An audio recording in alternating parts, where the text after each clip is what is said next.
तो hello guys, welcome back to our channel. आज हम बात करने वाले चैप्टर 2 नंबर फिजिक्स का। ठीक है, चैप्टर 1 तो हम शुरू पहले ही खत्म कर चुके हैं, आप तो जानते ही हो। ठीक है, तो अगर नहीं देखे हो तो मेरा देख लो, वॉच कर लो।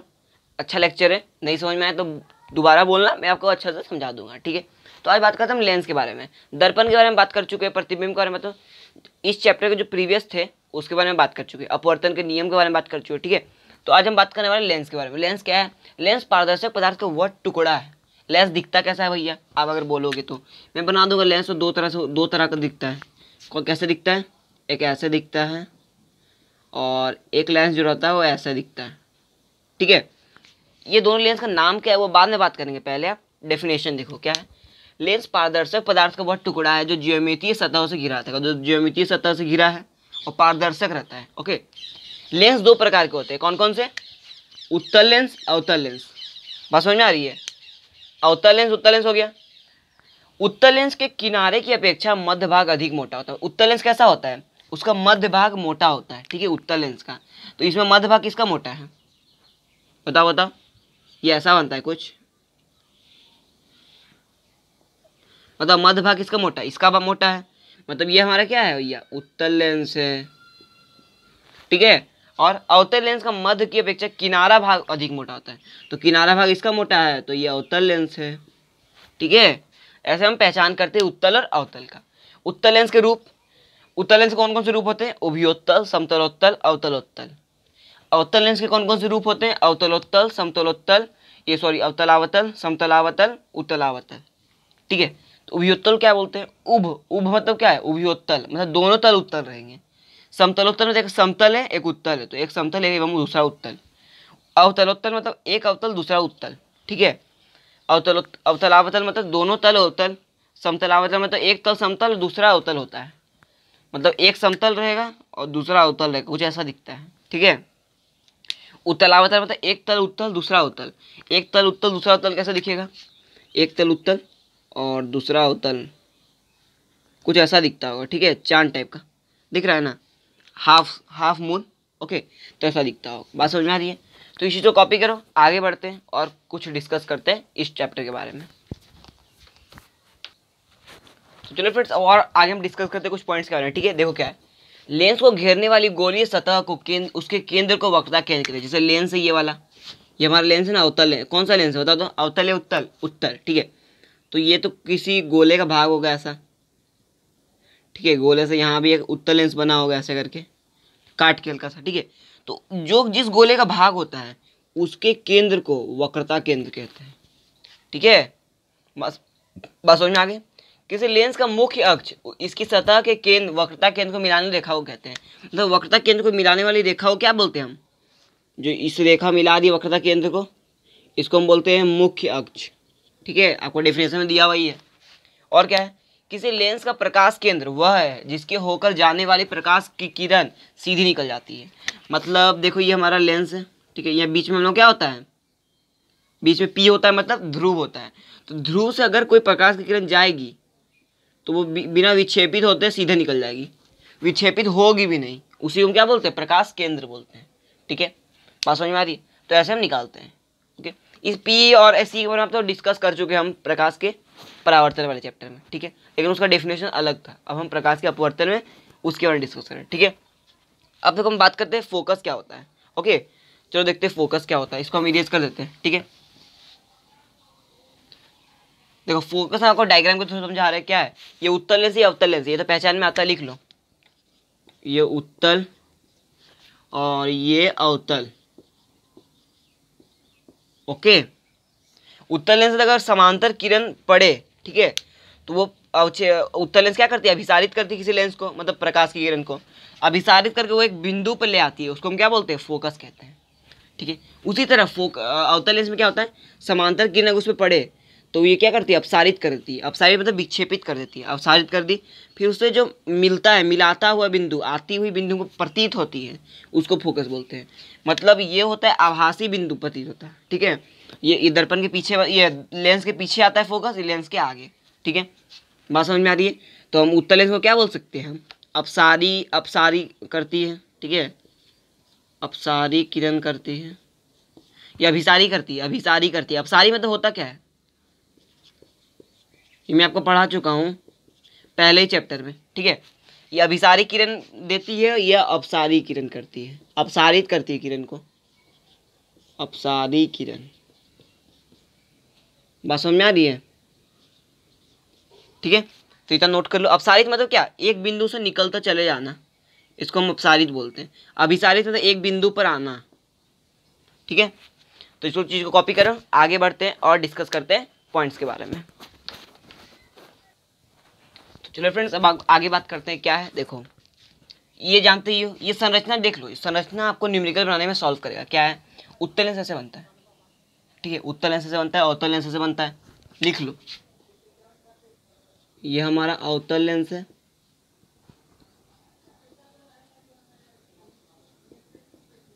ठीक है।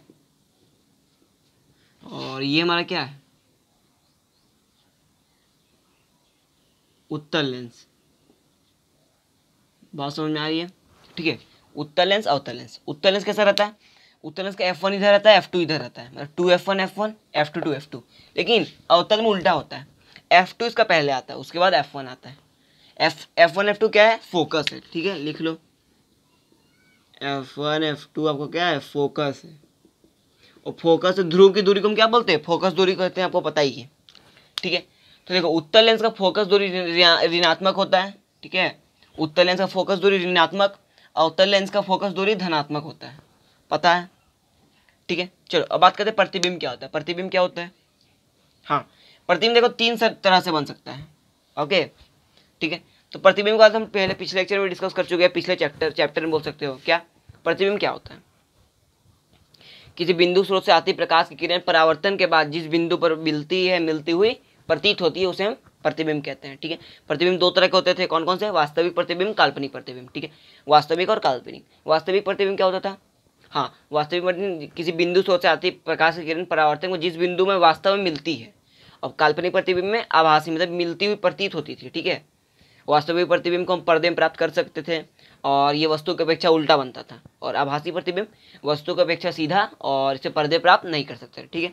इसके बारे में हम पिछले लेक्चर में आपको बता चुके हैं, मतलब हमारे प्रकाश के परावर्तन वाले चैप्टर में, ठीक है। तो अभी बताने की जरूरत नहीं है, इसलिए इसको टिक कर लो, या आप नोट्स लिखोगे मेरे पीछे प्रीवियस लेक्चर वाले, उसको कॉपी कर लेना। तो देखो तीन तरह से लेंस का संरचना मतलब हो सकता है। क्या है, लेंस से अगर ये क्या है, ध्रुव है, ध्रुव से अगर प्रकाश किरण आई तो बिना विक्षेपित हुए सीधी निकल जाती है, दोनों लेंस में, ठीक है, उत्तल अवतल दोनों में। देखो अब अगर आप लेंस के समांतर आई तो मतलब मुख्य अक्ष के समांतर किरण आई तो फोकस से निकलती है, ठीक है। इसमें भी देखो मुख्य अक्ष के समांतर है, तो ऐसे अपसारित हो जाती है, और आती हुई मतलब मुख्य अक्ष के आती हुई फोकस पे आते हुए प्रतीत होगी, ठीक है। फिर देखो फोकस अगर गिरी तो समांतर निकल जाती है, फोकस पे गिरी समांतर निकल जाएगी, फोकस पे है ना, फोकस पे गिरती हुई प्रतीत हो रही है तो समांतर निकल रही है, ठीक है। तो ये तीन केस है, ये आपको याद होना चाहिए, ठीक है।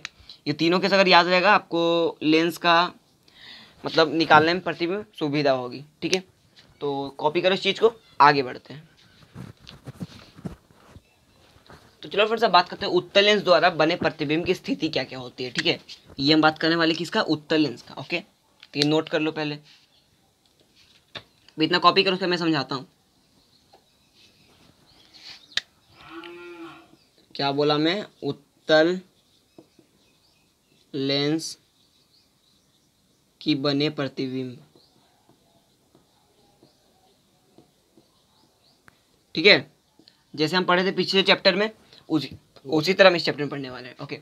तो देखो ये हमेशा याद रखना कि पिछले चैप्टर में जो अवतल दर्पण था और यहाँ पर उत्तल लेंस है, तो सेम गुण पाया जाएगा, इसमें वास्तविक ज़्यादा रहता है, उल्टा ज़्यादा रहता है, बड़ा ज़्यादा रहता है, ठीक है। देखो कैसे, अब ये स्थिति याद कर लो, ये वास्तविक उल्टा बराबर, जो आपको डायग्राम के थ्रू है वो आपको बुक में दिया हुआ ही, वहाँ से आप समझ सकते हो, लेकिन जो मेन मोटिव है आपको ये याद करने का है, ठीक है। समझना तो वहाँ समझ भी सकते हो, ठीक है। तो देखते हैं, लेंस तथा F1 के बीच अगर वस्तु की स्थिति हो तो वस्तु के पीछे प्रतिबिंब बनेगा, आभासी सीधा बड़ा। F1 पर हो तो अनंत पर बनेगा, वास्तविक उल्टा बहुत बड़ा। F1 तथा 2F1 के बीच हो तो 2F1 तथा अनंत के बीच बनेगा, वास्तविक उल्टा बड़ा। 2F1 पर हो तो 2F2 पर बनेगा, ठीक है, वास्तविक उल्टा बराबर। 2F1 तथा अनंत के बीच होगा तो 2F2 तथा F2 के बीच बनेगा, वास्तविक उल्टा छोटा। अनंत पर होगा तो F2 पर बनेगा, वास्तविक उल्टा बहुत छोटा, ठीक है। तो याद कर लेना, ओके। आपको याद करने का है, लर्न इट, नोट करके लर्न कर लेना, ओके। याद करने का है, और समझने की बात तो आप बुक से डायग्राम थ्रू देख के समझ लेना, ठीक है, या नहीं समझ में आया तो मुझे कमेंट कर देना, ठीक है। तो इसे कॉपी करो, आगे बढ़ते हैं। तो चलो फ्रेंड्स, अब बात करते हैं चिन्ह परिपाटी के बारे में। चिन्ह परिपाटी में आपको पिछले चैप्टर में बता चुका हूँ क्या होता है चिन्ह परिपाटी। हाँ भैया सिंपल है, देखो क्या होता है, ऐसे करो, चार उसके रूल होते हैं, चार रूल होते हैं ना, क्या होते हैं बता मुझे। हाँ, चिन्ह परिपाटी में जो मुख्य अक्षर रहता है उसको हम निर्देशांक मानते हैं, मतलब ये जो मुख्य अक्षर है उसको हम क्या मान लेंगे, निर्देशांक मान लेंगे, एक्स डैश, ठीक है, ये बता चुका हूँ। और क्या होता है, ध्रुव से सारी दूरियां ध्रुव से मापी जाती है, मतलब ध्रुव को मूल बिंदु कहा जाता है, ठीक है, दूसरा पॉइंट हो गया। तीसरा पॉइंट क्या है, मुख्य अक्ष के ऊपर वाली मापी गई दूरी है धनात्मक, नीचे मापी गई दूरी है ऋणात्मक, मतलब ऊपर जितना भी दूरी रहेगा धनात्मक रहेगा पॉजिटिव, और नीचे जितना भी दूरी रहेगा वो ऋणात्मक रहेगा, ठीक है। और क्या पढ़े थे हम, हाँ बताओ बताओ, आपतित दिशा में मापी गई दूरी है धनात्मक, और परावर्तित दिशा में मापी गई दूरी है ऋणात्मक, ठीक है, या अपवर्तित दिशा में मापी गई दूरी है ऋणात्मक। यही हमारा क्या है, चिन्ह परिपाटी है। आप बुक में भी देखो तो यही लिखा होगा, ठीक है, किसी भी बुक में भी देखो, ठीक है। तो अब मैं पिछले चैप्टर में बता चुका, इसलिए अभी बताने की जरूरत नहीं है। नहीं पता है तो मेरे प्रीवियस लेक्चर्स वीडियो देखो, आपको पता चल जाएगा, ओके। और मैं आपको ये गारंटी दे देता हूँ कि आप इस चैप्टर को शुरू करने से पहले उस चैप्टर को शुरू करना जरूर देखिए, मतलब वो चैप्टर आप नहीं पढ़े हो, इस चैप्टर में एंट्री नहीं लो, आपको कुछ नहीं समझ में आने वाला है। और फोकस दूरी फोकस कुछ आपको समझ में नहीं आएगा, क्योंकि अधिकतर टीचर क्या करते हैं, पिछले चैप्टर में फोकस दूरी सब अच्छा समझा देते हैं, और इस चैप्टर में बताने की जरूरत पड़ती ही नहीं है। ये चैप्टर कम से कम 2-3 लेक्चर में खत्म हो जाता है, वो चैप्टर में खत्म करने में 5-6 दिन लेक्चर लग जाते हैं, ठीक है। इसलिए पहले वो लेक्चर देखो, उसका इस लेक्चर देखने के लिए आना, ठीक है। अब देखो ये बात समझ में आ गई, और ये भी जानते हैं आप, उत्तल लेंस की फोकस दूरी धनात्मक होती है और अवतल लेंस की फोकस दूरी ऋणात्मक, ये भी मैं बता चुका हूँ, ठीक है। और लेंस सूत्र क्या है, 1/v माइनस 1/u बराबर 1/f। हाँ, ये लेंस सूत्र है। दर्पण सूत्र हम क्या पढ़े थे, याद आ गया आपको, 1/v प्लस 1/u बराबर 1/f। ये तो भैया हमारा दर्पण सूत्र है, मतलब सिर्फ ऋणात्मक साइन दे दो लेंस सूत्र बन जाएगा, प्लस की जगह अगर आप माइनस कर दोगे तो लेंस सूत्र बन जाएगा, ठीक है। तो ये कंफ्यूज मत होना, ये दोनों में ध्यान देना। और क्या, एम मतलब क्या होता है, आवर्धन, याद आया, प्रतिबिंब की ऊंचाई और वस्तु की ऊंचाई के अनुपात को आवर्धन कहते हैं, एच डैश अपॉन एच, और minus v by you formula होता था ना, दर्पण के लिए क्या होता था, एच डैश अपॉन एच होता था फॉर्मूला, या माइनस v बाई यू, ये किसके लिए होता था, दर्पण के लिए होता था, ठीक है, याद रखना, दर्पण के लिए। लेकिन लेंस के लिए क्या होता है, H dash by H, H dash यहाँ क्या है, प्रतिबिंब ऊंचाई, एच है वस्तु की ऊंचाई, लेकिन plus v by you, minus v by you की जगह, ठीक है। दर्पण के लिए minus v by you, plus lens के लिए, याद रहेगा। चलो अब क्या है, किसी लेंस की क्षमता या शक्ति उसके सामर्थ्य के माप है, ये भी देख लो। अगर m आपका नेगेटिव है, मतलब बताओ आवर्धन अगर ऋणात्मक होता है मतलब प्रतिबिंब वास्तविक रहता है, आवर्धन अगर धनात्मक रहता है तो प्रतिबिंब काल्पनिक, ये भी मैं बता चुका हूँ। इसीलिए जितना पॉइंट्स अगर आप नहीं जान पा रहे हो तो मेरे पहले चैप्टर का लेक्चर देखो, समझ में आ जाएगा। किसी लेंस की क्षमता या शक्ति उसकी सामर्थ्य की माप है, ठीक है, ये तो जानते ही हो। तो शक्ति को हम डिनोट करते हैं P से, सूचित करते हैं P से। तो P का फॉर्मूला क्या होता है, 1/f, f मतलब फोकस दूरी, ठीक है, वही फोकस, ओके। तो लेंस का क्षमता का चिन्ह वही हो जो फोकस का होता है, तो लेंस का चिन्ह जो फोकस का चिन्ह होगा वही शक्ति का चिन्ह होगा। क्यों, क्योंकि देखो यहाँ ऋणात्मक होगा, अगर फोकस आपका ऋणात्मक आ गया तो P भी ऋणात्मक हो जाएगा, F अगर धनात्मक आ गया तो P भी धनात्मक हो जाएगा, ठीक है। इसीलिए हम लिखते हैं ऐसे। उत्तल लेंस का P क्या होता है, धनात्मक होता है। अवतल लेंस का P क्या होता है, ऋणात्मक। P मतलब शक्ति, जो भी होता है क्षमता, लेंस की क्षमता उसको हम बोलते हैं, क्या बोलते हैं, लेंस की क्षमता, ठीक है। तो ये जानते ही हो आप, ये एक चीज़ हमेशा ध्यान रखना, मैं आपको पॉइंट बता दूँ, उत्तल लेंस का जितना भी आप प्रॉपर्टीज पढ़ोगे, गुण पढ़ोगे, उसमें धनात्मक ऋणात्मक, उत्तल लेंस हमेशा धनात्मक होता है और अवतल लेंस हमेशा ऋणात्मक में श्रेणी में आता है, ठीक है। यह याद करने का ट्रिक है, कोई साइंस नहीं है, ओके, इसको साइंस मत समझना है, ठीक है। तो ये बात समझ में आ गई, ये तो हमारा दर्पण वाला, ठीक है। तो इस तरह से हमारा जो चैप्टर है वो दी एंड होता है, ओके। एक टॉपिक सिर्फ छूट गया, क्या हुआ वो बताता हूँ, पहले इस चीज़ को कॉपी कर लो, उसके बाद मैं उस चीज़ के बारे में बताता हूँ, ठीक है। हो गया कॉपी। चलो एक टॉपिक हमारा छूट गया है, क्या छूटा है वो अभी हम भी डिस्कस कर लेंगे। मात्रा के बारे में सोच गया, क्या शक्ति को हम किस माप से मापते हैं, ठीक है। तो जो होता है P जिसको बोलते हैं लेंस की क्षमता, लेंस की क्षमता को नापते हैं हम डायोप्टर से, जिसको 1D बोलते हैं, ठीक है, डायोप्टर का D, ठीक है, D को क्या बोलते हैं हम, डायोप्टर, ठीक है। बात समझ में आ रही है? तो डायोप्टर का साइन क्या होता है? मीटर -1। ठीक है, ये आपको याद रखना है। ये मात्रक है लेंस की क्षमता का। और याद रखना लेंस की क्षमता का एसआई मात्रक क्या है? ये भी मोस्ट इंपॉर्टेंट एग्जाम में हमेशा आता है। लेंस की क्षमता का एसआई मात्रक क्या है? डायोप्टर नहीं है, एसआई मात्रक तो है मीटर -1।